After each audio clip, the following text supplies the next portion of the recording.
todos. Gracias por estar nuevamente acompañándonos. Ya estamos en el quinto encuentro, si no me equivoco, de la Escuela de Feminismos Populares.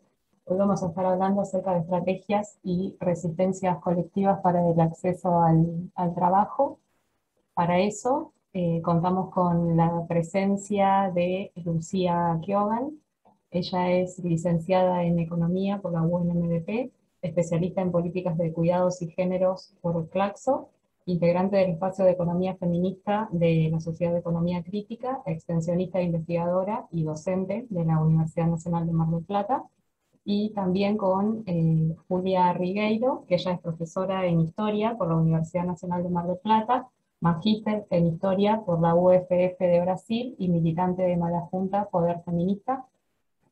La idea es poder intercambiar algunas ideas, algunos pareceres y aportes a partir de la experiencia de trabajo y la experiencia territorial que tienen las compañeras respecto de economía popular y acceso al trabajo justamente.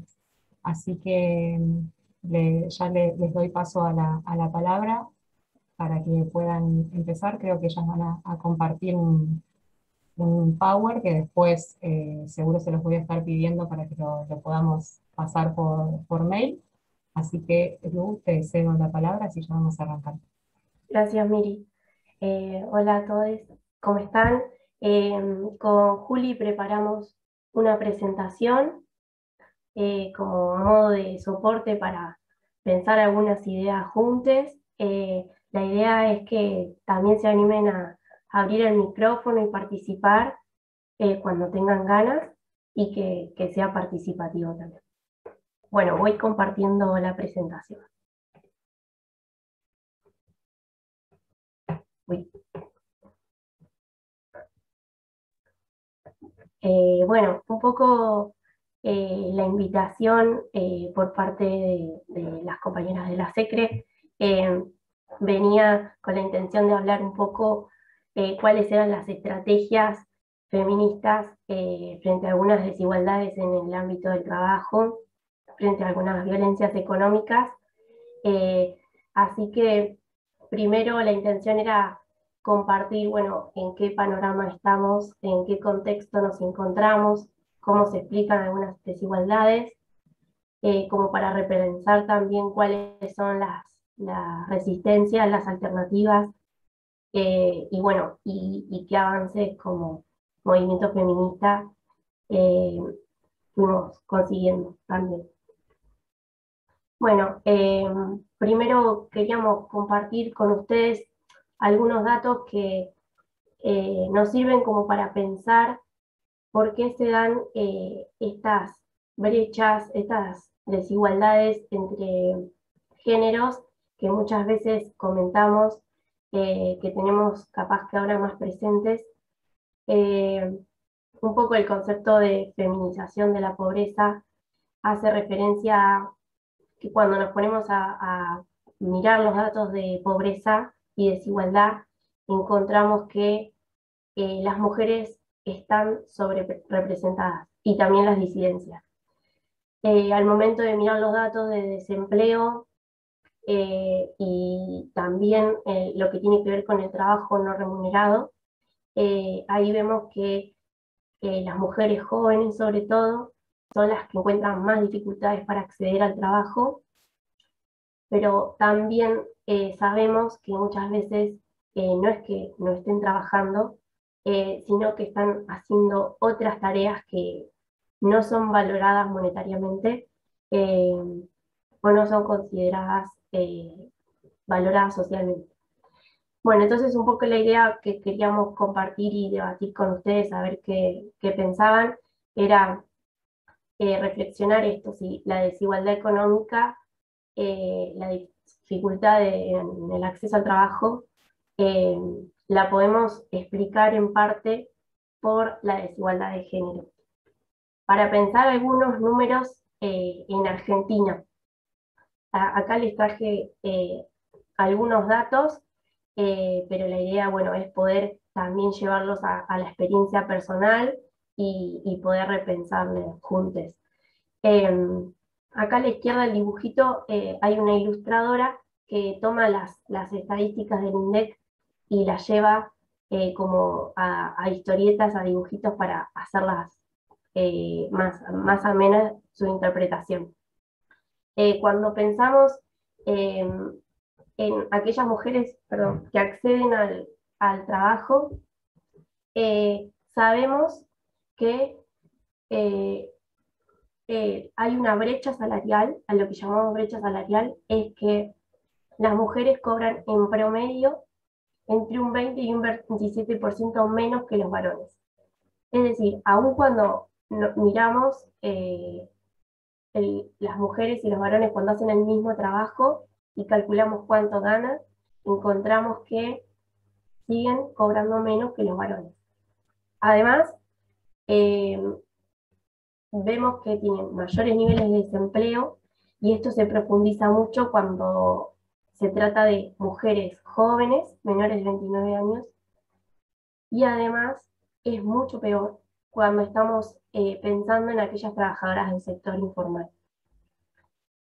Ahí no solo que el nivel de informalidad es mayor que en los varones, digamos, todos sabemos que el problema de informalidad es muy importante en nuestro país, pero las mujeres presentan más niveles de informalidad y además en esos trabajos informales la brecha salarial, esa diferencia de sueldos, eh, es aún más grande que aquellas que se desempeñan en el mercado formal.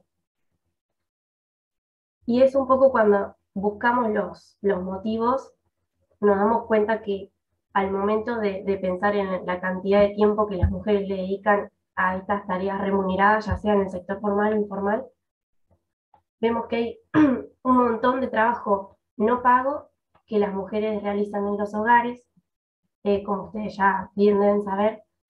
Y un poco la información que tenemos es del 2013, que se hizo una encuesta de uso del tiempo, en el que ahí los datos que se obtuvieron nos muestran que las mujeres realizan el 89% de las tareas que son necesarias para la vida que se realizan en los hogares, y que además cuando los varones realizan 3 horas, se dedican 3 horas a llevar adelante estas tareas, las mujeres lo hacen por 6 horas o más. Y esto a su vez vuelve a pasar lo mismo que en el sector laboral, se profundiza en los sectores de menores ingresos, es decir, las mujeres con menores ingresos eh, tienen muchas horas de trabajo no remunerado en sus hogares o también a nivel comunitario. Entonces, todo ese trabajo no pago, que igual es necesario para poder hacer todo aquel trabajo sí pago, es el que muchas veces impide que las mujeres trabajen más horas, por eso aparece este dato de que eh, es mayor su tasa de subocupación, que significa que trabajan por fuera, pero poquito, porque justamente muchas otras horas tienen que estar cuidando a sus hijos, cuidando a adultos mayores o personas que necesitan cuidados. Eh, y además, cuando salen a trabajar, tal vez no pueden realizar horas extras o poder acceder a puestos mayores que los varones. Entonces eso es lo que repercute en sus ingresos y es lo que explica un poco esta brecha, esta diferencia entre lo que cobran los varones y lo que cobran las mujeres. Además, algunos datos que tenemos de la pandemia no son muy alentadores, sino que sabemos que estas diferencias, estas desigualdades se profundizaron un poco, se agravaron, y no solo algunas mujeres salieron del mercado laboral, sino que además incrementaron el trabajo doméstico, eh, se incrementó mucho durante la pandemia, porque todas estas tareas esenciales se volvieron totalmente necesarias, sobre todo en la parte más fuerte del aislamiento. Bueno, un poco cuando esto empezamos a preguntarnos de dónde vienen estas diferencias, cuando se trata de acceso al trabajo, encontramos uno de los motivos como la discriminación. aquellos prejuicios, aquellas ideas que tienen los empleadores que hacen que prefieran contratar a varones y juzguen a las mujeres y decidan no contratarlas. Y sabemos, ahora la idea también es conversar con ustedes a ver qué les parece, que muchas veces cuando las mujeres tienen hijos, esa discriminación es mayor. Un poco por lo otro que ahí comentamos, que se dan algunas tensiones eh, para responder a todas las demandas que se le hacen a las mujeres en relación a los trabajos no remunerados, a estos cuidados familiares, que obviamente las limitan, las condicionan a la hora de seguir formándose profesionalmente, salir a buscar un trabajo por fuera del hogar. Y un poco esto repercute también a la hora de conseguir trabajo. Entonces, bueno, ahí un poco con Juli queríamos preguntarles si a ustedes le ha pasado o conocen a alguien que le pasó, que haya sentido estos prejuicios a la hora de conseguir un trabajo, buscar un trabajo, y qué pasa cuando estamos trabajando, cómo se concilia esa jornada laboral, la de afuera y la de adentro de la casa. Y además, sumado a que muchas de ustedes sabemos que participan de organizaciones sociales y cómo se dan estas jornadas de militancia, trabajo fuera del hogar y trabajo doméstico dentro del hogar. Si alguna se anima a abrir el micrófono y compartir. Yo soy Ángeles. Hola. Me pasó en forma personal, no fui discriminada para conseguir trabajo, pero trabajo en docencia, que es una profesión bastante feminizada. Sí me pasó que en un momento en que mi marido estaba desempleado, yo trabajaba doble turno para sostener la casa y se me cuestionaba que llegaba cansada y de mal humor, por ejemplo. O que no tenía paciencia con los chicos cuando volvía a mi casa. Tenía 4 esperando. Y bueno, eso me pasó. Y lo que me pasó,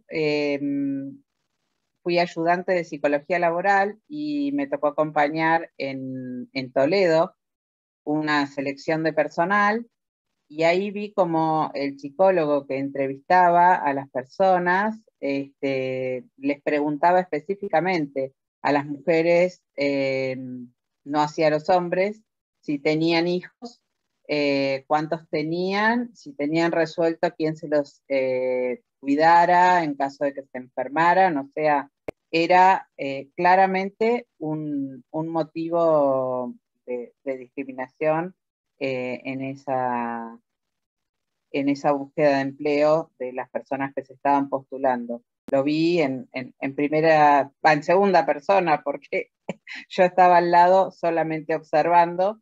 Era algo que se me había permitido hacer, pero lo vi claramente en acción. Bueno, gracias Ángeles por compartir. Qué loco, qué bueno, Ángeles, escucharte, y qué loco también que un tiempo después, o digamos ahora, le podemos poner también palabras y explicación a esas cosas que nos han pasado. Yo, cuando estábamos armando las preguntas con Lu, pensaba dentro del trabajo de la gastronomía que hice hace 10, 15 años, y cómo algunas micromachismos o discriminaciones de tipo, no contratamos más mujeres porque ustedes arman puterío, y cosas del estilo que en su momento me hacían enojar, pero ahora conceptualizo también como dentro de esas discriminaciones, además, cómo está también profundamente marcada la heteronorma. Es como, ustedes arman puterío porque se visten así, y los varones que trabajan acá tal cosa, o esto mismo de los trabajos de cuidado que vos contás de Toledo, como tan marcado que son tareas femeninas, y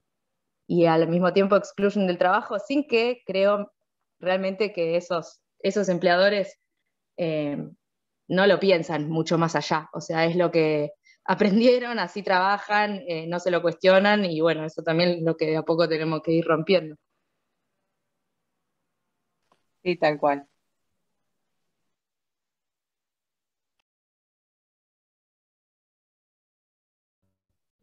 Ahí yo quería leer, Yadia, no sé si te animás a compartir en voz alta, pero veía que habías aportado en el chat que como tu mamá, vos te veías así, entonces ahí está.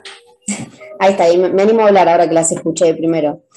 Bueno, actualmente no tengo problemas en el sentido de tener un trabajo y todo, pero yo fui mamá joven, realmente a los 17 años, y el tema de ya de ser joven, una vez cumplida la mayoría de edad, y de tener un hijo fue un motivo grande que me excluyó de muchísimas oportunidades laborales, que ya por hecho justamente, que como que bueno, sos chica y vaya y pase, capaz allá, chica y con un hijo, no, por una cuestión de responsabilidad, de que piensan que justamente que vas a dejar todo por salir corriendo con tu hijo, que bueno, yo en lo personal lo haría, primero está el niño.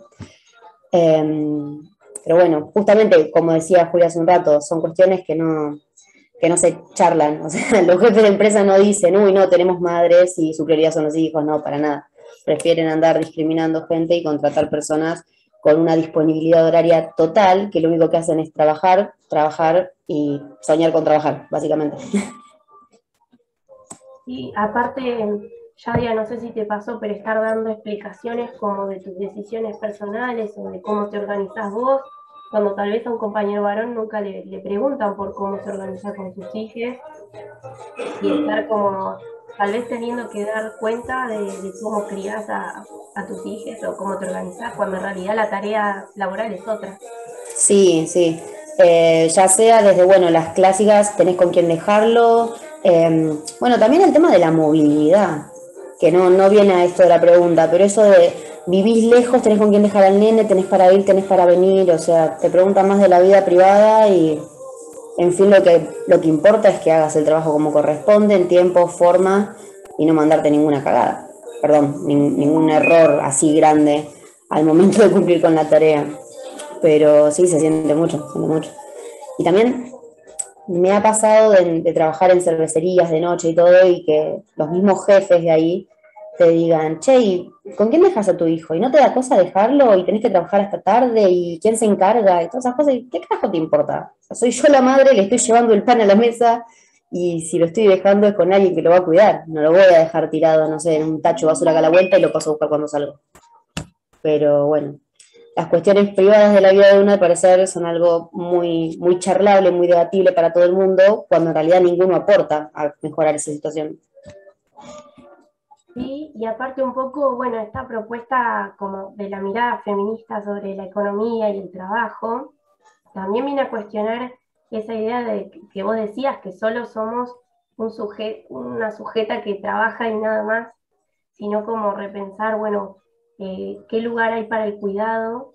Todos necesitamos cuidados, no solo cuando somos pequeños, y qué lugar hay para esos cuidados, la sociedad qué lugar le está dando, qué opciones le está dando a las familias para resolver esas necesidades, eh, y bueno, sobre quién recaen esas tareas muchas veces invisibilizadas.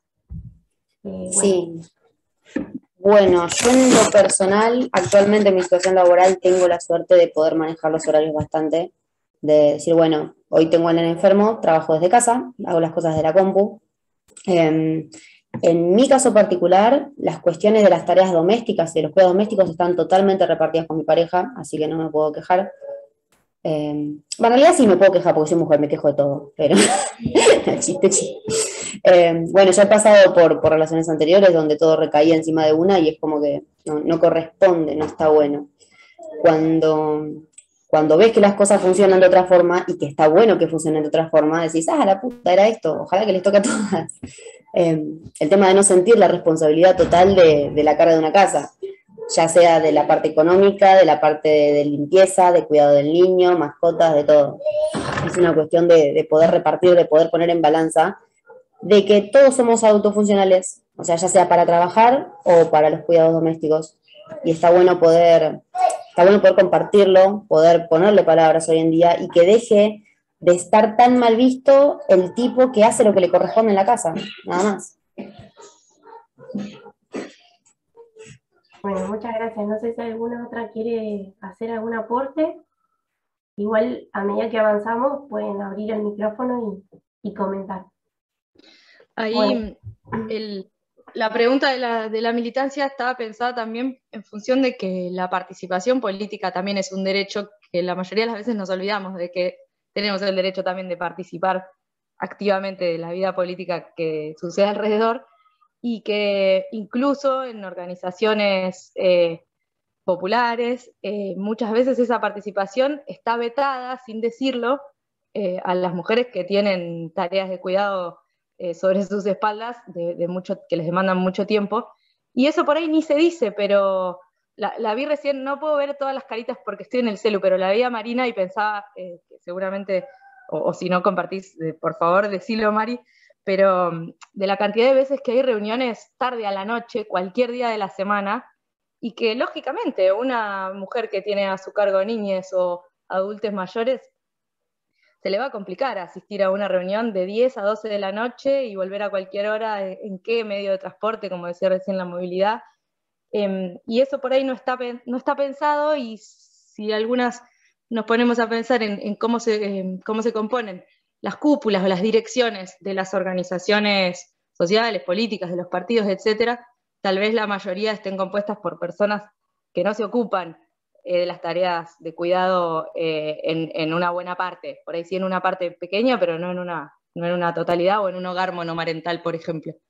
Y eso también es algo que tenemos que cuestionarnos hacia adentro de los espacios donde militamos. De hecho, estamos siendo inclusivas en esta reunión para quienes quieren estar acá participando, debatiendo, poniendo su punto de vista y no pueden hacerlo porque de repente tienen que estar ahora a 12 del mediodía yendo a buscar al pibe a la escuela, o lo que fuere, digamos, cualquier tarea de esas, y que no puede ser un impedimento, por lo menos desde las organizaciones populares, de abajo para arriba, como decimos a veces. Es una tarea que hay que prestarle atención. Eso quería agregar. Buenas tardes, estoy re mal, ya buen día. Recolgada la chica. No, te escuchaba, Juli, y sí, es tal cual. A mí me pasa que, bueno, hoy estando en Las Dalias, acompañando a un grupo grande de mujeres, ¿no?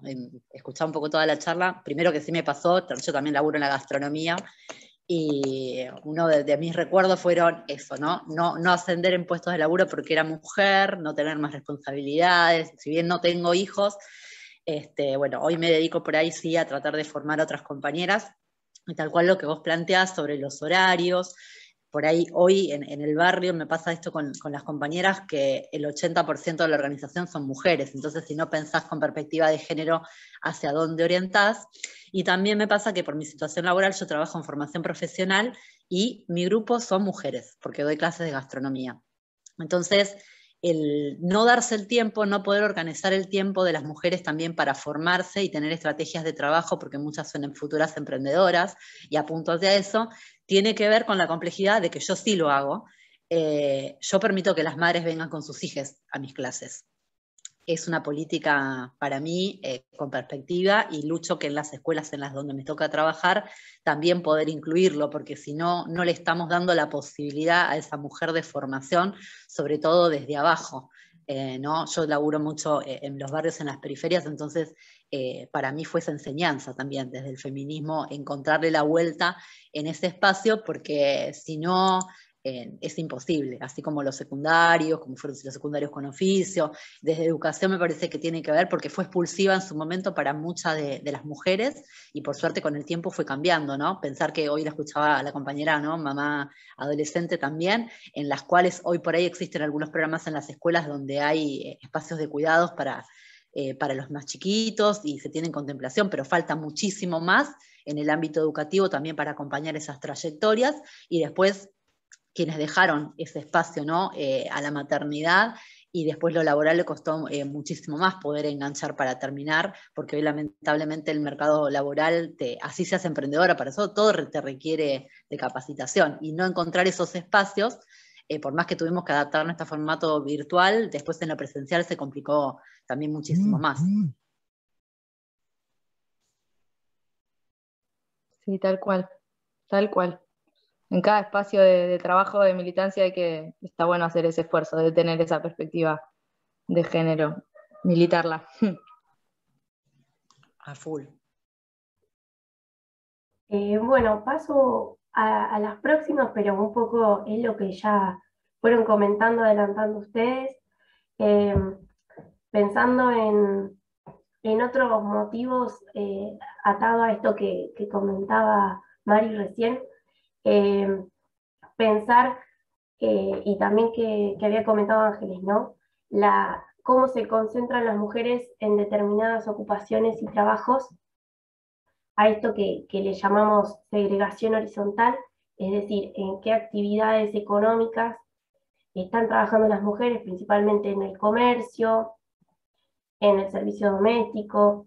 Más del 95% de las trabajadoras de casas particulares son mujeres, en todo lo que tiene que ver con actividades de cuidado, en docencia, en salud, y bueno, y en qué otros trabajos están los varones más concentrados. Y ahí vemos en trabajos industriales, asociados al transporte, la comunicación, por supuesto todos aquellos cargos con mayor jerarquía vinculados al sector empresarial, inmobiliario, rentista, digamos, ahí vemos que está lleno de varones. Y un poco cuando pensamos cómo pasa esto, bueno, están estos estereotipos que consideran que hay determinados trabajos más de mujeres y otros más de varones, asociándolo con algunas características naturales que no son tales para después desarrollar la tarea.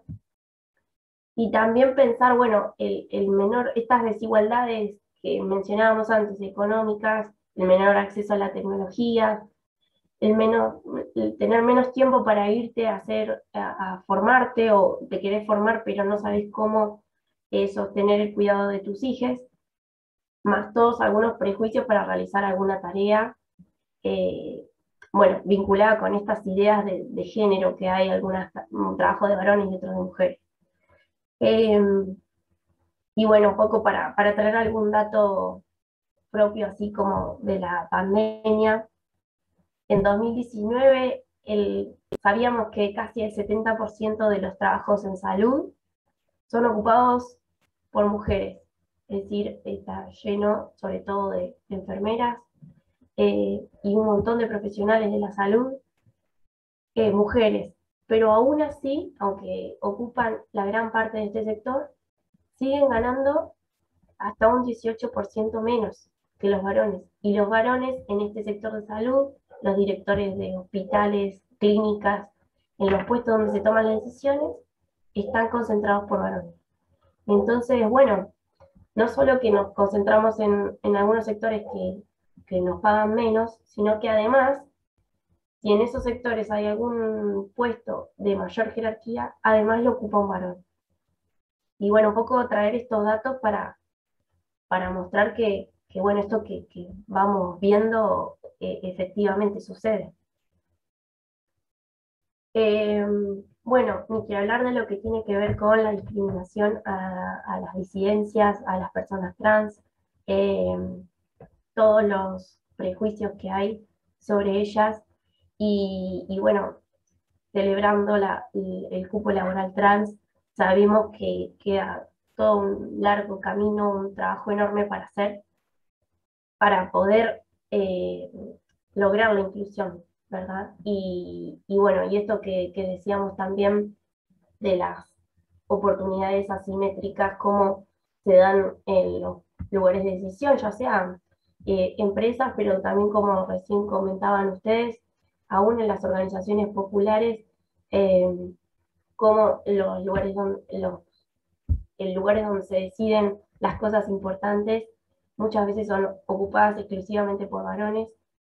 Entonces hablamos de este concepto de segregación vertical, que hace referencia a que los varones ocupan estos puestos o lugares más importantes, y segregación horizontal, cuando la distribución se da en como que hay actividades más feminizadas y otras masculinizadas.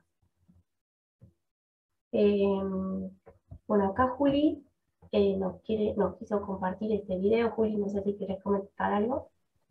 Tal vez algunas ya lo vieron, pero para ejemplificar un poco estos conceptos que traía Lu de segregación horizontal, segregación vertical, para la segregación vertical, esto de que los puestos jerárquicos de mando están ocupados por varones, y a esos puestos nos cuesta muchísimo acceder. Está el concepto de techo de cristal, que seguramente lo conocen, y es, bueno, esto, tenemos un techo que no se ve, que nadie dice que está, pero que está ahí, y ¿por qué no podemos acceder? ¿Está escrito en el estatuto docente que no podemos ser secretaria general de SUTEBA? No, obviamente no está escrito, pero el secretario general de SUTEBA es Baradel, y sin embargo la mayoría de las compañeras docentes son mujeres. Bueno, sin criticarlo específicamente a Baradel, pero hablando de esta jerarquía. Y bueno, hace poquito en una selección de candidatos a jueces ocurrió esto, y me parece un poco divertido si no fuera trágico.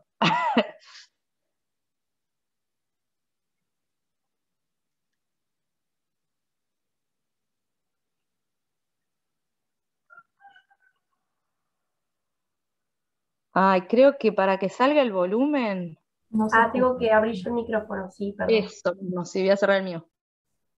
¿Vale? ¿Qué entiende usted, doctor, como techo de cristal? Perdón, ¿cómo? El concepto techo de cristal, ¿a qué hace referencia?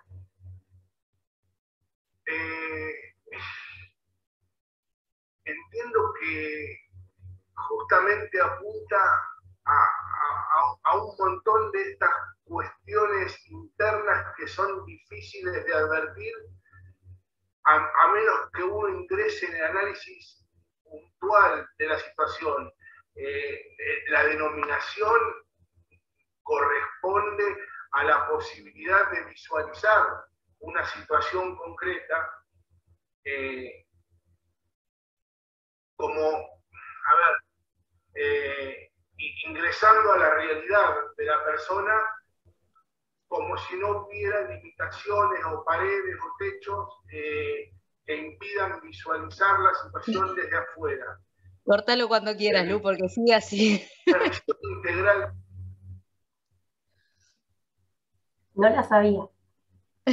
Claramente no la sabía. ¿Lo habían visto esta secuencia hace poco?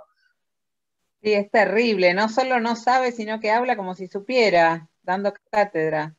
Total. Ese también es un atributo masculino heredado del patriarcado, ¿no? No poder decir no sé.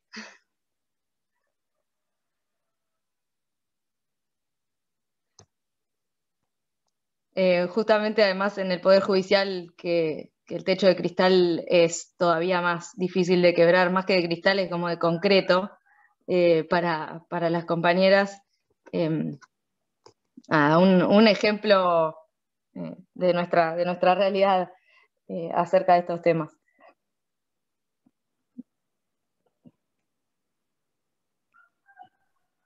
Sí, tal cual.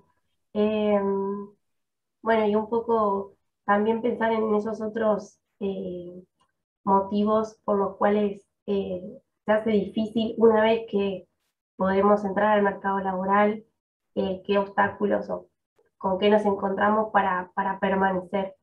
Y sí identificar también cuando no se garantizan los derechos laborales que ya se consiguieron hace mucho tiempo. Seguimos conociendo casos de despidos por embarazo, contrataciones muy precarias a corto plazo, y ni que hablar cuando conocemos casos de violencia laboral, que tenemos que seguir trabajando en su prevención, y por eso es tan importante reconocerla. Y en esto que recién comentaba Juli con el videito que trajo, lo que tiene que ver con la descalificación a las tareas de las mujeres, y también a veces la sobrevaloración de los conocimientos de los varones o de su experiencia, ¿verdad?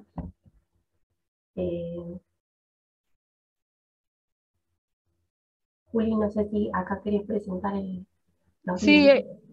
ahí va, son también unos ejemplos que pensé que después cuando pasemos el PPT que les pueden servir en caso de que ustedes estén en otra instancia para charlar de estos temas con otras compañeras, compañeros. Este programa que se llama Oficios sin Prejuicios del Ministerio de las Mujeres, Política de Género y Diversidad de la provincia de Buenos Aires, tiene en ese link una serie de 20 videos muy cortitos que duran menos de un minuto de diferentes mujeres laburando en oficios históricamente masculinos. Y la explicación que ellas dan es tan simple, como, escuchemos uno de los dos, tal mismo cual, pero es muy simple, es trabajo de esto porque me gusta, porque lo estudié, porque me animé, porque, bueno, eso, nada más y nada menos que eso, es decir, tenemos las habilidades, las podemos desarrollar y la barrera cultural hay que derribarla. Ahí abro micrófono.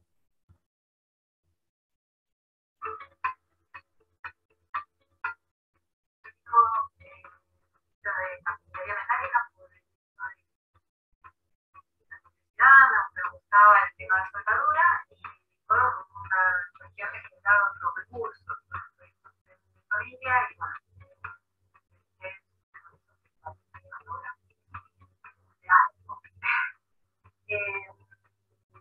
experiencia para mí es muy gratificante porque muy rápido logré poder hacer algo, estar en la villa, ya la segunda, tenía curiosidad pero no me animaba porque pensé que era un territorio de hombres.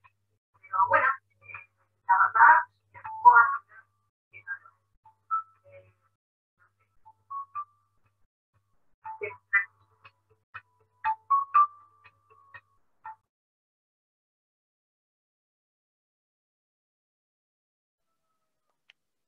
Ahí va. El otro que había puesto ahí es una mujer que hace un curso de electricista y conforma un grupo de electricistas y también ofrecen el servicio de electricidad a mujeres, valorando el hecho de que son mujeres, con la perspectiva de que por ahí a veces da cagazo dejar entrar a tu casa a alguien que no conoces. Si es un hombre, bueno, ellas ofrecen el servicio de electricidad hecho por mujeres con ese agregado.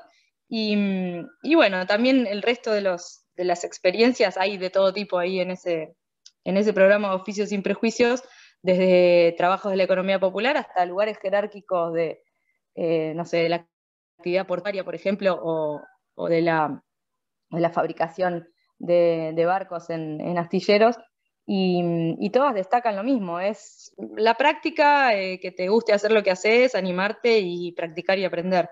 Como muchas veces nosotras también exigimos a los varones acerca de las tareas de cuidado, de, che, esto que vos decís que no sabes hacer, la verdad que si lo practicás y te lo pones a hacer, lo vas a hacer bien, ¿por qué no?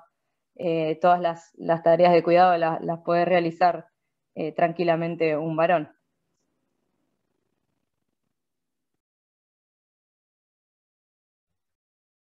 Juli, nos había quedado en el chat un comentario de Paola, pero bueno, en relación al concurso del juez, no sé si Paola lo querés comentar, pero bueno, para seguir pensando esto de bueno, la falta que hay todavía de formación en perspectiva de género, como para poder también desandar estos estereotipos que comentábamos recién. Bueno, vuelvo a compartir.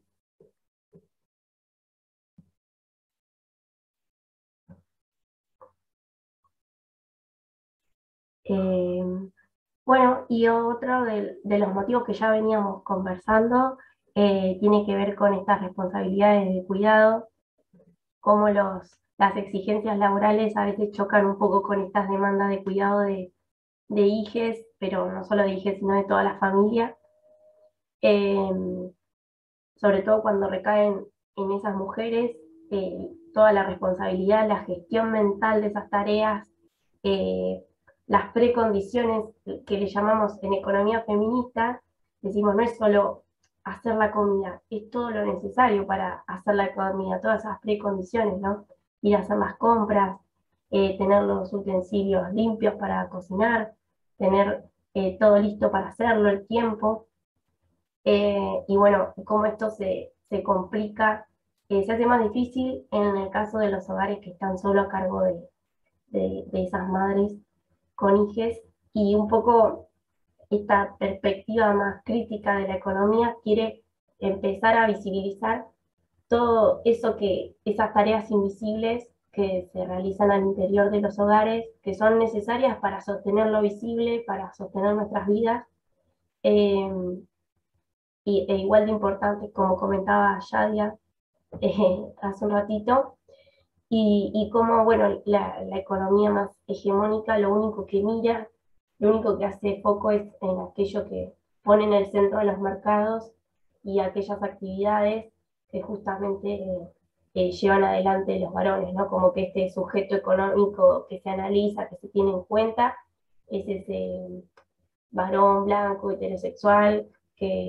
empresario o trabajador formal, y después vemos que no, que en nuestro cotidiano no, y aún también pensar, bueno, interseccionalmente, cómo las desigualdades se profundizan en otros sectores sociales, y cómo muchas veces, a veces ese progenitor al que tal vez le estamos exigiendo más responsabilidad también es desocupado, y entonces no está pudiendo aportar monetariamente para cubrir las necesidades de sus hijos. Pero bueno, repensar qué otro lugar le damos al cuidado, como esta idea de cuidado de todas estas tareas domésticas, no solo cuidado directo a niños, a personas dependientes, sino también todas aquellas otras que son necesarias para llevar adelante el día a día. Así que bueno, un poco también otra de las ideas que queríamos compartirles es, bueno, como en el contexto de pandemia, para aquellas que pueden, tienen la oportunidad de igual realizar teletrabajo, pero igualmente al principio parecía o nos vendían como que era algo bueno para conciliar todas las tareas domésticas y también las extradomésticas, pero bueno, como eso a veces extiende, hace mucho más intensas las jornadas interminables. Y bueno, otra cosita que queríamos compartir también es estas desigualdades en el mundo del trabajo que veníamos charlando, como eso después condiciona todo el resto de la vida de muchas mujeres que después no les alcanzan los años de aportes para poder jubilarse, o se encuentran en edad avanzada muchas veces sin quien las cuide y además con muy poquitos recursos económicos. Entonces, pensar, bueno, de manera integral el cuidado, no solo de niños y niñas, que es fundamental, pero también pensarnos como sujetas de cuidado, no solo cuando seamos adultas mayores, sino también en lo cotidiano, ¿verdad? Juli, no sé si querías. Sí, también desde esta perspectiva de ampliar la mirada sobre las responsabilidades de cuidado, esto que mencionaba Lu recién, hay algo fundamental que también es para identificar dentro de este gran paraguas, que son las actividades comunitarias o sociocomunitarias. Son los merenderos, los comedores, los roperitos, todas esas actividades comunitarias propiamente, que por supuesto que son actividades económicas, solo que la ortodoxia no las ve como tales. Y nosotros sí tenemos esa obligación de identificarlas como actividades económicas y ver que esa tarea no solo es fundamental para el desarrollo de la vida en sociedad de esa comunidad a la que está dirigida, sino que también es el trabajo propiamente de muchas, ampliamente mayoría, compañeras. Y ahí el foco está en, por un lado, hacerlas visibles como una actividad económica, y por el otro, exigir que como actividad económica tenga y pueda ejercer sus derechos. En esto el teletrabajo no entra tanto, pero sí el tema de la seguridad social, por ejemplo, o de otros derechos laborales, quienes tenemos trabajo formal los hemos adquirido y los ejercemos, como pueden ser las vacaciones o el aguinaldo, por ejemplo. Y para esas compañeras, sabemos, no existen vacaciones, no existe aguinaldo, y es muy difícil también que ese reconocimiento de tal trabajo vaya acompañado con una remuneración acorde. Bueno, los trabajos comunitarios desde algunos sectores son promovidos, como no solo las organizaciones populares, sino también desde algunos espacios políticos formales, promovidos como, bueno, esto hay que fomentarlo, hay que fortalecerlo y hay que valorarlo porque hace a la vida de nuestra comunidad, y realmente en Argentina, a diferencia de tal vez otros países incluso de nuestra región, es muy importante. Y genera una red de solidaridad que vimos en la pandemia, también es clave para los momentos críticos.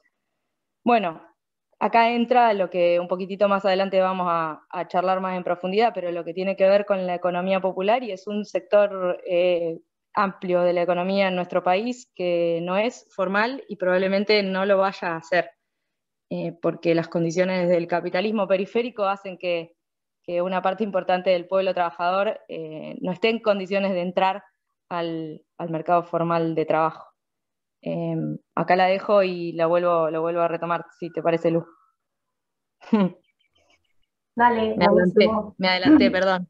No, está bien. Un poco queríamos, sí, con esto porque la idea también del encuentro es tampoco tirar todas las palias, sino pensar qué estrategias desde la economía popular se han generado y están para compartir.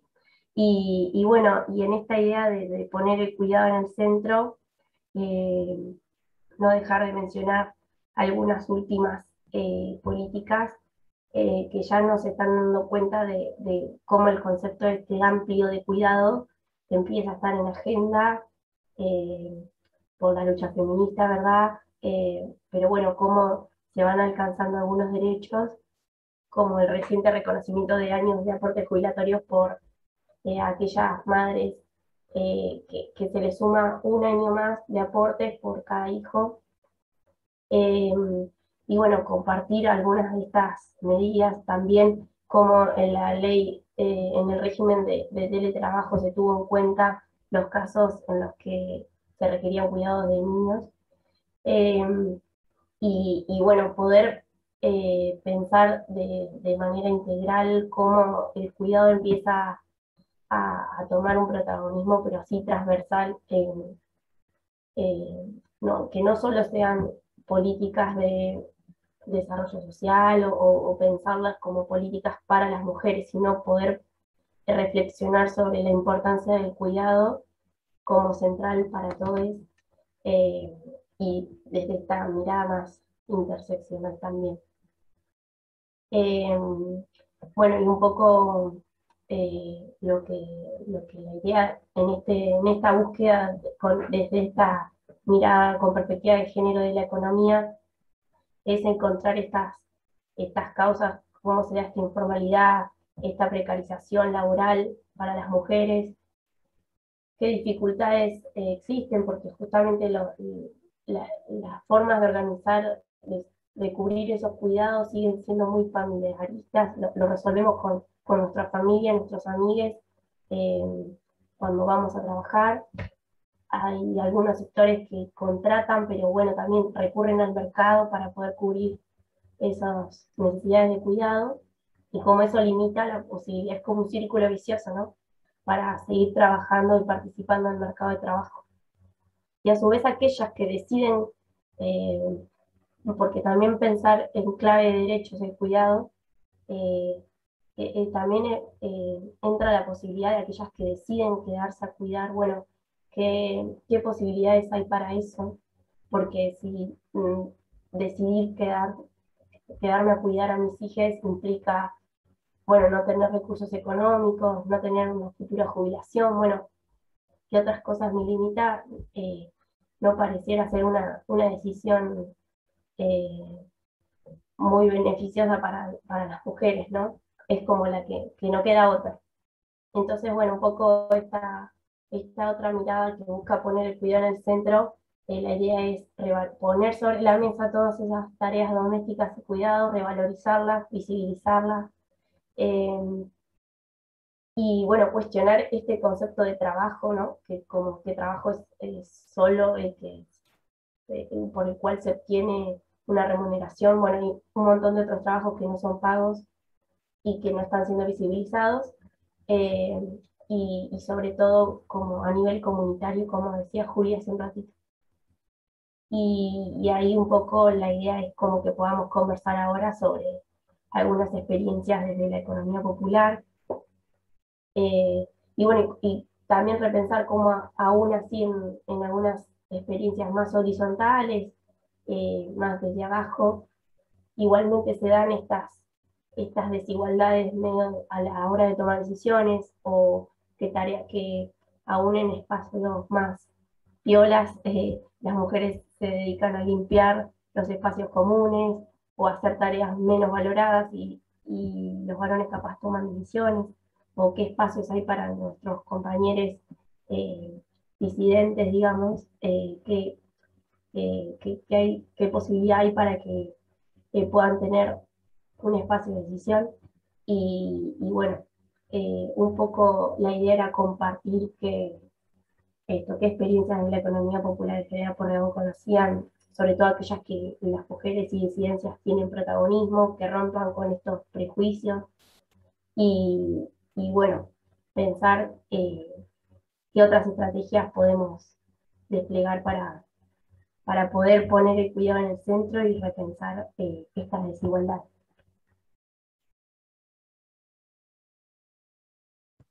Suerte, Yadia, un beso.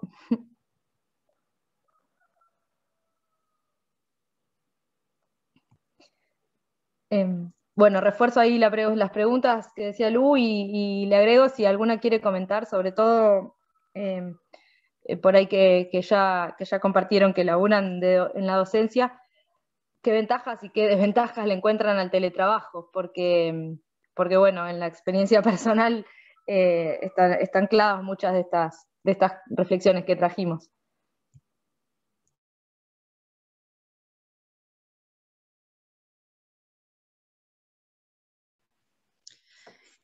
Bueno, yo que trabajé, me tocó esta parte del año. El año pasado me quedé sin laburo, tuve que volver a empezar como emprendedora. Me costó mucho también, porque soy trabajadora municipal, digamos, docente municipal. Entonces, todo el año pasado se me complicó. Y fue poner en práctica todo lo que yo trato de enseñar, ¿no? Volver a arrancar desde cero, desde la economía popular, arrancar como emprendedora, manejar las redes sociales y todo eso me costó un montón también.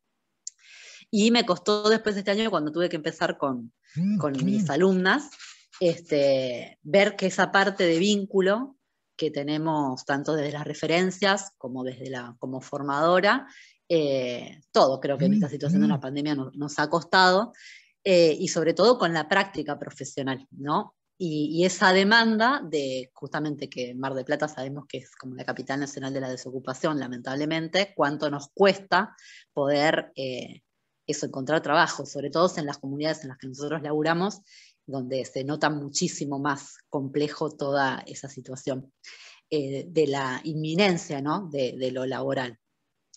De conseguir el mango para morfar todos los días, me refiero a eso, ¿no? Entonces, como eso, por ahí con alumnas mías de años anteriores, que todo el tiempo estuve asistiéndolas y ver de qué forma podíamos también ayudarlas.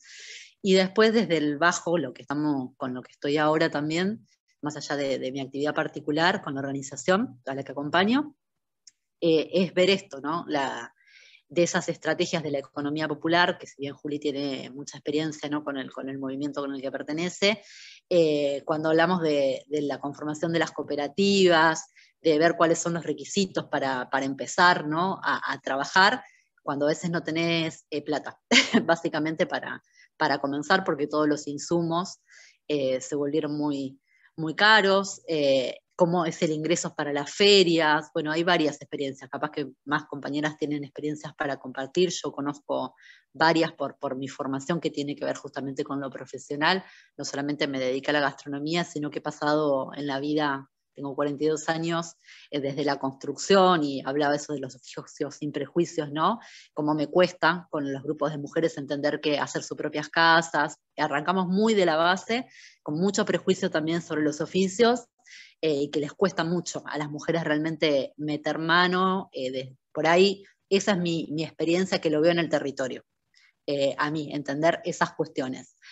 Con las compañeras, y a las cuales uno las hace militando y explicándoles de que se puede, de que podemos hacerlo, pero bueno, todo lleva un camino y un recorrido para hacer. En cuanto a lo alimenticio, es lo más fácil, porque hoy todos comemos, entonces por ahí dinamiza, le enseñé a hacer bizcochito y arrancan a salir a vender o a hacer cosas así que tienen que ver, y es más fácil en ese aspecto, pero cuesta un montón el organizar y el sostener en el tiempo esa actividad. Y cuando, por lo menos en lo gastronómico, que te piden los cursos de manipulación, que para ingresar a las ferias tenés que poner también un capital de laburo, y eso, la conformación, que por ahí después me interesaba si venía por ese lado también alguna de, no la conozco a Lucía, pero por ahí se viene algún refuerzo, digamos, desde la universidad o por ahí con algunos programas para eso, para dar herramientas iniciales, ¿no? Que tiene uno como emprendedora. Yo por ahí sí manejo el tema de los costos, y uno trata de explicarle un montón de cosas, cuando tenés el recurso. Cuando no es, posta que la verdad, yo he puesto mucha plata en mi bolsillo, todo lo que, en lo que he podido colaborar, y lo voy a tratar mientras pueda, ¿no? También soy una trabajadora que tengo mis necesidades, pero bueno, le cuento un poco mi experiencia desde eso, ¿no? Desde cómo cuesta. Y también por parte, este año tuvimos una formación en la municipalidad, por primera vez trabajo con el tema de mujeres y con la ESI, para aplicar desde las escuelas de formación profesional, y descubrí eso, ¿no? Por ahí que uno lo ve y lo palpa por la ley de las escuelas que yo he trabajado, pero que cuando las preceptores que laburas en las escuelas, ¿qué les ofrecen a las mujeres, ¿no? Para poder estudiar, ¿no? Y ahí venía otro gran paradigma, ¿no? De decir, bueno, sí, la relacionaba, no, sí, andaba vitrofusión, mosaicismo y eso, pero no andaba a estudiar ni albañilería, ni plomería, ni electricidad, ni soldadura. Cuesta un montón cuando no se habla ese panorama para ofrecer esa oferta educativa. Y después, por lo menos en zona norte, que es donde me muevo yo, no tenemos estos espacios de formación.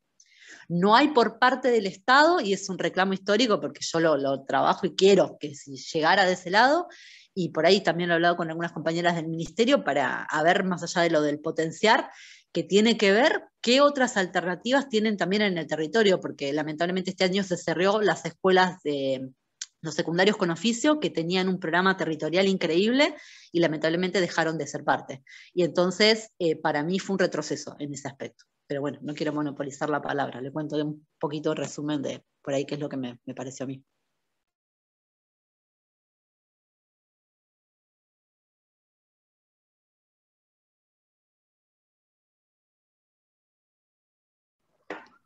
Gracias.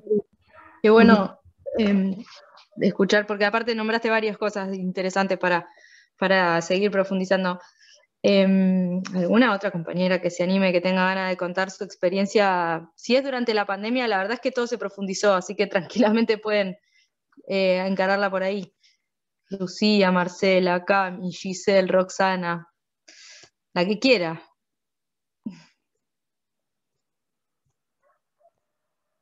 Alejandra. Bueno, yo no trabajo en docencia, pero bueno, en este momento estoy sin trabajo, así que mucho del tema no puedo comentar.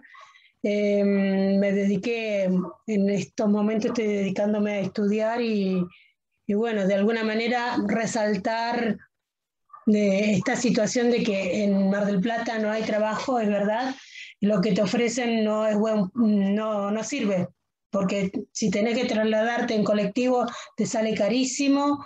Ir de un lugar a otro y te cubren solamente, te pagan la hora que trabajas y en negro, o si trabajas 8 horas te pagan en blanco 4 horas, así que la situación no está muy buena acá y muy clara.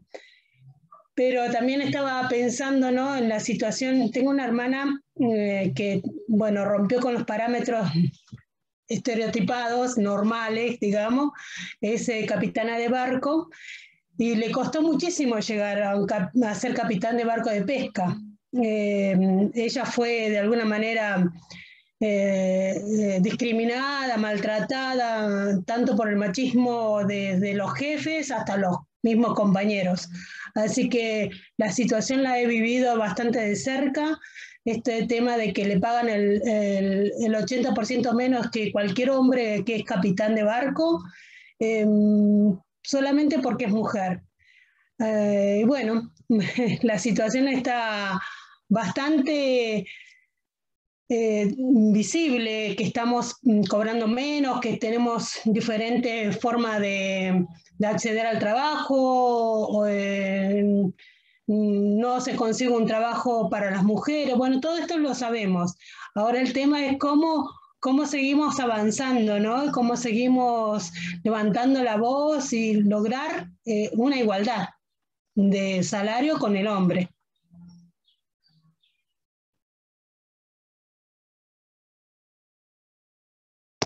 De una. Qué experiencia interesante de capitana de barco de pesca. Y es totalmente estructural también. El problema de la desocupación en nuestra ciudad es una cagada y persiste.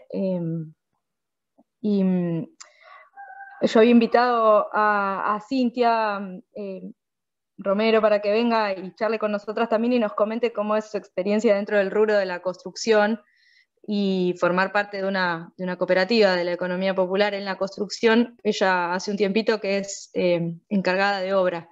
Y estas mismas situaciones que vos describís, Roxana, de tu hermana, le han pasado por ser, por supuesto, un trabajo que conocemos, parece que es reservado para una identidad de género y ninguna otra, y en cambio, bueno, no solo la experiencia de ella, sino de varias otras compañeras dan cuenta de que no es así, y de que sin embargo cuesta mucho hacerse valer en ese ámbito, y que bueno, entre compañeras y compañeros es una pequeña pelea con más confianza, con charla, al pasar de los años y de los trabajos realizados se va reconociendo, pero después a la hora de que haya que pelear una cierta cantidad de puestos de laburo o de obras a realizar, por ejemplo, de cara al municipio, les cuesta muchísimo, porque los funcionarios que se sientan a negociar obras para las cooperativas no ofrecen nada que según ellos pueda ser realizado por mujeres. Dicen, bueno, no sé, por ahí tengo alguna obrita de pintura, por ahí tengo no sé qué, como cosas menores, obras pequeñas sin valorar que esas obras también pueden ser realizadas por mujeres. En su experiencia, que me hubiera gustado que ella la cuente en primera persona, que no pudo venir, pero en su experiencia yo creo que es muy valorable también esto que contaba Marina y que seguramente le pasó a tu hermana, del proceso personal y colectivo de la valoración de ese trabajo y de la experiencia de poder hacerlo. Porque muchas veces en las organizaciones también partimos de esa base, y a nosotras mismas, digo, en cualquier lugar de poder, nos sentimos como, bueno, no sé si eso es tanto para mí, no sé si estoy preparada, mejor que lo tome alguien que sepa, valorando por demás, sobrevalorando tal vez la experiencia o el conocimiento de los varones por encima del nuestro, que bueno, no es para achacarnos culpas, sino todo lo contrario, ¿no? Sino entender que se trata de un sistema que así funciona y es el que queremos tirar abajo. Pero bueno, nadie dijo que fuera fácil. Sí, aparte del tema de que te controlan, ¿no? A ver si pintaste bien o si manejaste bien un barco o si haces las cosas correctamente. Todo el tiempo en tela de juicio tu labor, y en todo tiempo en tela de juicio si sos capacitada para esa labor. Y eso es lo que le ocurre, por ejemplo, a mi hermana, ¿no? A ella se le pide un montón de papeleríos, cada vez que llega, atraca al puerto, le observan todo lo que pasa en el barco, libreta, todo le controlan. Sin embargo, cuando llega un hombre a puerto no le pasa lo mismo. Así que bueno, esa situación la vive constantemente y por consiguiente yo la observo por ser la hermana, ¿no? Pero yo me imagino que cualquier mujer que está trabajando en un lugar donde no es normal entre comillas, normal, porque tendría que ser normal que una mujer pueda construir su propia casa, ir a trabajar de construcción o pintar. El tema es que se la valore y que se rescate, que bueno, si lo está haciendo igual que un hombre, que está capacitada para ese trabajo. Y bueno, para eso también tenemos que modificar nosotras las mujeres la mirada que tenemos con respecto a nosotras, ¿no? Que somos capaces de hacer cualquier labor que lo hace cualquier hombre, pero nosotros también podemos hacerlo. Hay dos experiencias que también quería comentarles que tienen que ver con la economía popular y que son la experiencia de las recicladoras o promotoras ambientales. Perdón, sí.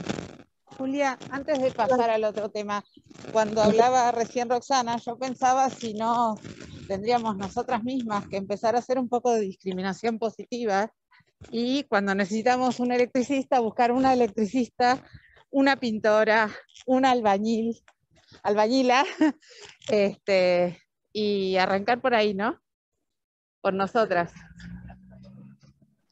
Gran idea. Sí, a mí me parece que sí.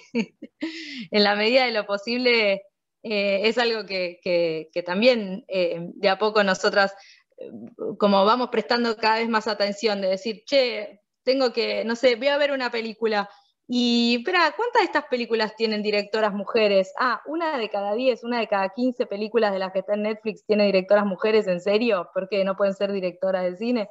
Y así con todo en la vida, ese famoso lema de las feministas de las gafas violetas, bueno, posta que sí, que la discriminación positiva en estos casos sirve para ir de a poco, en la medida de nuestras posibilidades, nivelando toda esta brecha que es demasiado grande todavía. Hay una, vieron que tenemos la ley de paridad de género para las elecciones, ¿no? Entonces, el 50% de las listas tiene que ser...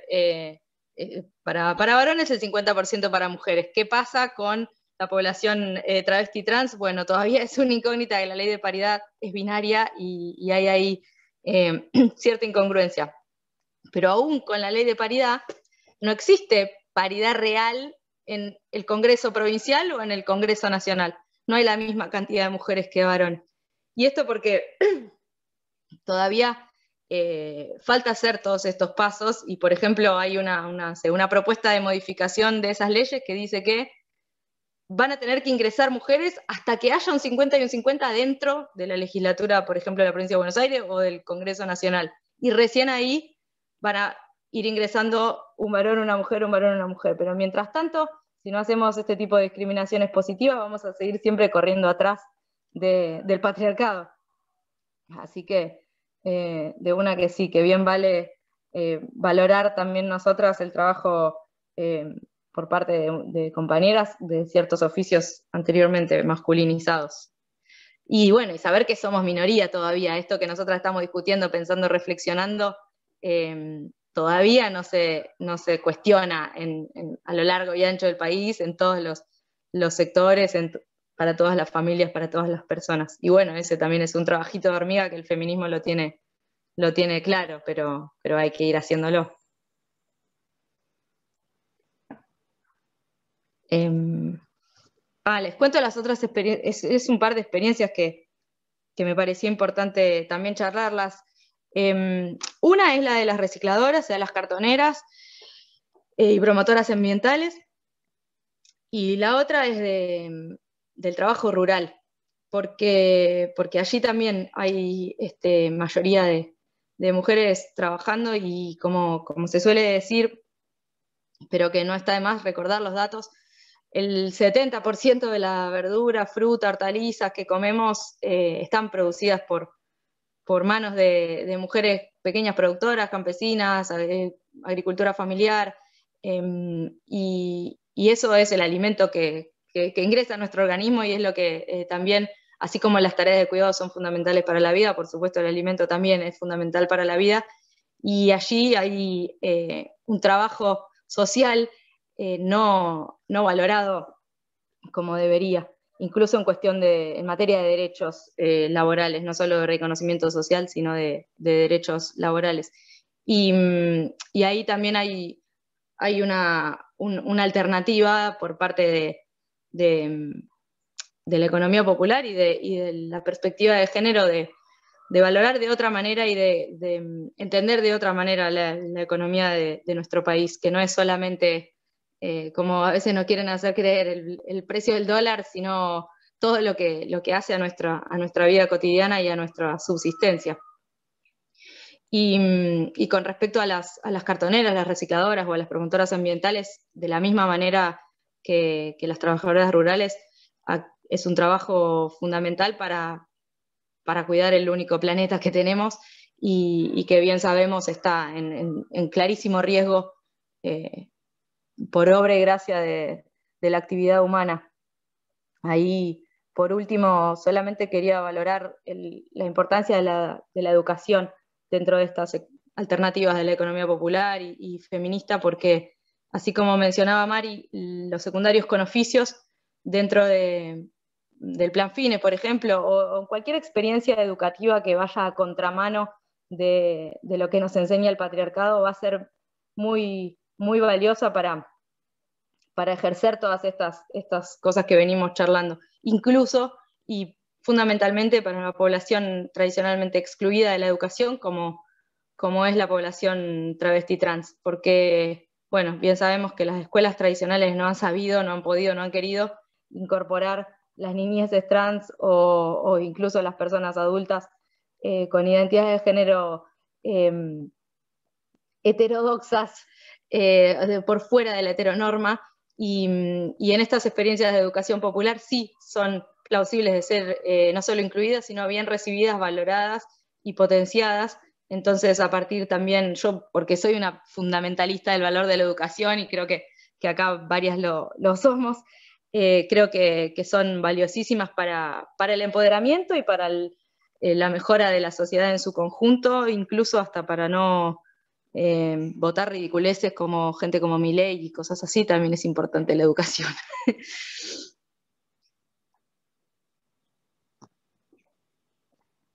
Metele, Lu, que estoy hablando mucho, me siento mal.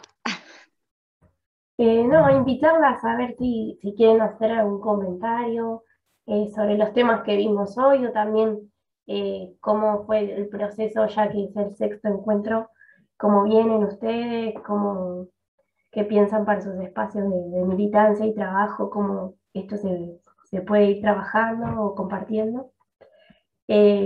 Así que eso, invitarles a hacer algún comentario.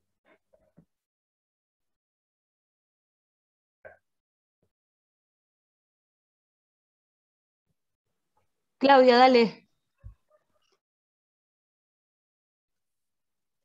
Hola. Bueno, yo les quería comentar de que mientras me estaba por jubilar, ¿no? Porque trabajaba en salud y, bueno, me tocan los años de espera para jubilarme y la parte de los trámites, se me ocurrió estudiar en la Escuela de Tecnología.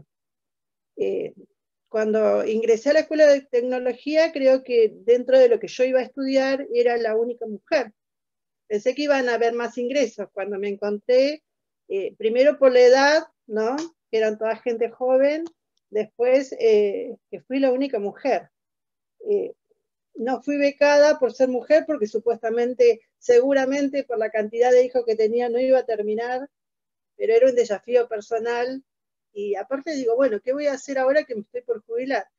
Ingreso y bueno, dentro de lo que es el grupo, los que en realidad calificamos para el diploma fuimos 5, o sea, terminé, me terminaban pidiendo ayuda porque, digo, si trabajo en salud y se cura una operación y se inyectar, extraer sangre, ¿cómo no voy a aprender tecnología? Bueno, eso es uno de los desafíos y que me tocó, creo que fue la única vez, porque mientras trabajé todos los años de mi vida, no me sentí discriminada en lo que yo hacía. Sí, tuve que criar a mis hijos sola, pero me parece que no sentí la discriminación de la parte de enfermería, ¿no? De decir, bueno, yo cumplía mi horario, tenía los chicos al cuidado de una niñera y nada, me pareció raro eso, acostumbrada a trabajar muchas horas y a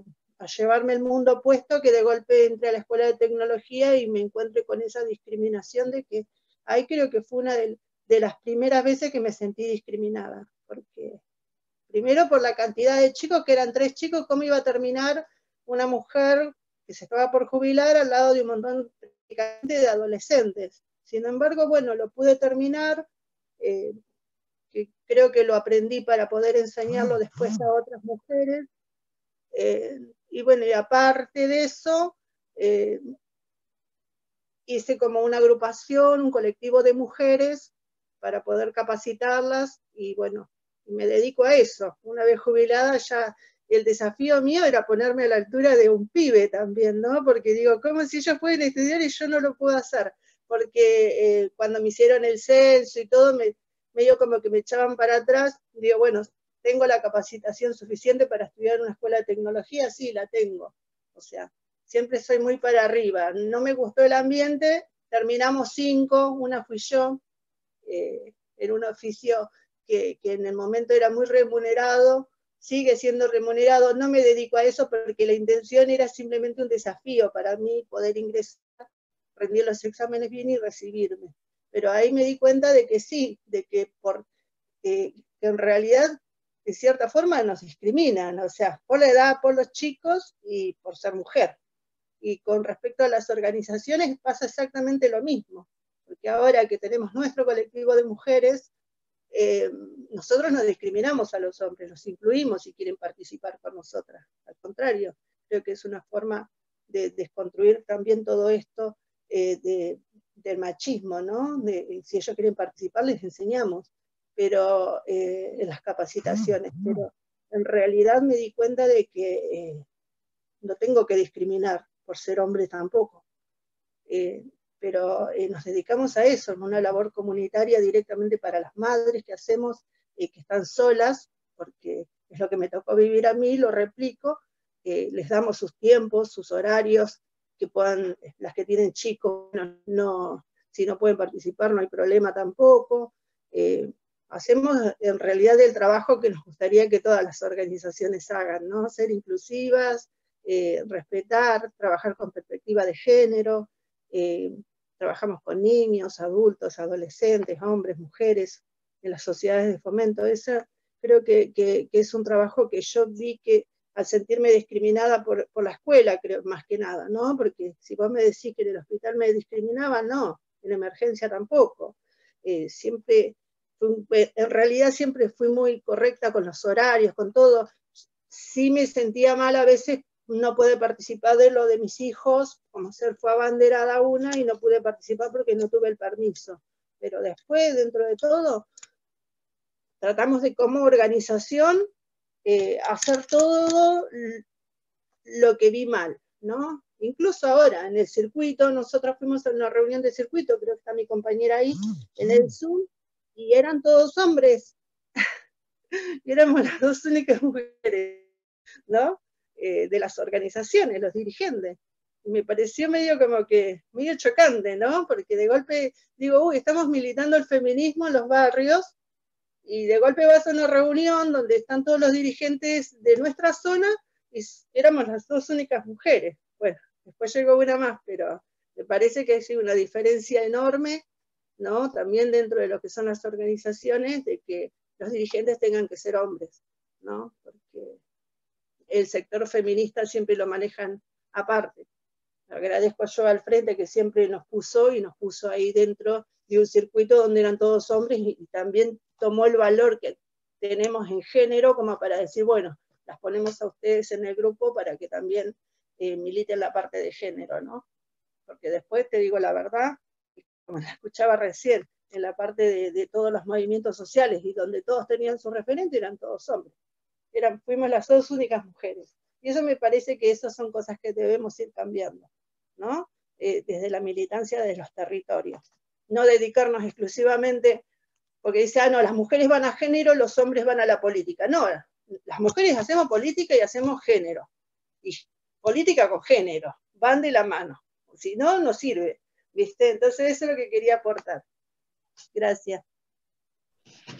Fundamental. Queremos más mujeres dirigentes, tal cual lo que vos decís. Es así.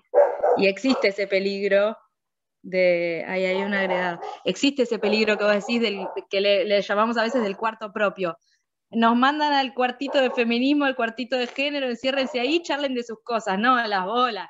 Queremos estar tomando las decisiones a la par que las están tomando ustedes y ser las dirigentes de las organizaciones de las que formamos parte, más vale. Me encantó, Claudia. Yo voy a leer, si puedo, voy a leer ese mensaje.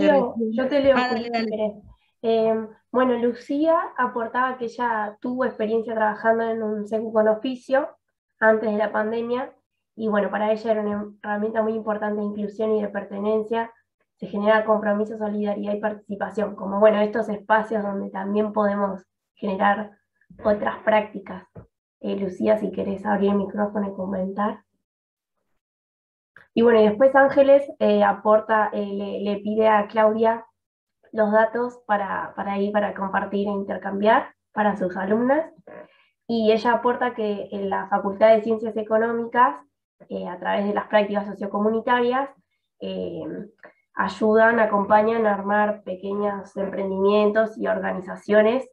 Entiendo que viene un poco, Ángeles, el aporte por lo que también decía Mari hoy al principio, de esta necesidad del acompañamiento económico. Y un poco ahí yo también quería aportar eso, que aún también cuando hay políticas públicas interesantes en este sentido, a veces los formularios que hay que llenar, los proyectos que hay que presentar, son muy difíciles, los requisitos que se piden, y bueno, lo importante de contar con que ese acompañamiento además tenga perspectiva de género, porque a veces, bueno, son reuniones, esto como comentaba Juli, se abren espacios para acompañar emprendimientos de mujeres, pero que van en contra de todas las necesidades de las mujeres o disidencias, o no tienen estas desigualdades presentes. Y bueno, de por sí yo soy licenciada en Economía, también cooperativista, y también si hay alguna compañera que necesite alguna ayuda con los costos o algo